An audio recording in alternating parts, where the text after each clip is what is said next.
Teman-teman, bukan sekali ini saja para murid tidak memahami bahwa Yesus harus menderita dan mati di kayu salib. Bayangan Mesias yang tidak bisa ditaklukkan dan akan mengalahkan penjajah Romawi masih mengiang di kepala mereka. Maka saya rasa sangat masuk akal bila Yesus perlu berkali-kali memberitahukan perihal kabar penderitaannya kepada para murid.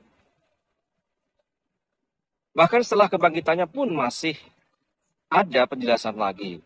Mereka belum juga mengerti bahwa anak manusia harus menderita dan mati. Jadi, kalau demikian, murid seperti apakah para rasul ini?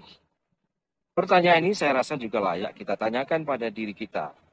Murid seperti apakah? Saya atau kita ini? Saya atau Anda sering tidak bisa memahami sebenarnya apa yang dikehendaki Tuhan atas hal yang menimpa kita, atas segala sesuatu yang terjadi. Bagaimana kita harus bersikap sebagai murid Tuhan dalam situasi yang kita hadapi masing-masing saat ini. Ambil contoh misalnya saya. Beberapa waktu yang lalu, sekitar 4 bulan, saya diberi kabar bahwa ada teman, sebut saja Ani, mengabarkan akan menikah lagi. Ani ini Katolik dan calon suaminya seorang Muslim. Karena ingin segera menikah, Ani mencari gereja Protestan di Bali yang bisa segera menikahkan mereka dengan cepat, dan terjadilah pernikahan itu. Kenapa Ani tidak menikah secara Katolik? Ya, karena dia cerai dari suaminya sebelumnya. Dan sementara calon suaminya Muslim, ya. Mereka sebenarnya tidak pengen lama-lama, mereka ingin segera menikah. Dalam Katolik kan tidak boleh cepat-cepat, paling tidak minimal 3 bulan.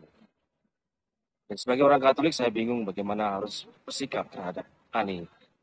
Apakah saya mendukung atau tidak? Apakah yang harus saya katakan pada dia? Nah, kebetulan sekali saya tidak diundang ke pernikahannya. Mungkin karena dia tidak enak dengan saya. Hanya istri saya saja yang diundang. Jadi, saya merasa lebih enteng, tidak perlu pusing mau bilang apa ke dia. Ya, memahami kehendak Tuhan memang sering tidak mudah, seperti kisah para murid dalam Injil hari ini. Lukas 9 ayat 43b sampai 45. Mereka tidak mengerti perkataan itu, sebab artinya tersembunyi bagi mereka, sehingga mereka tidak dapat memahaminya.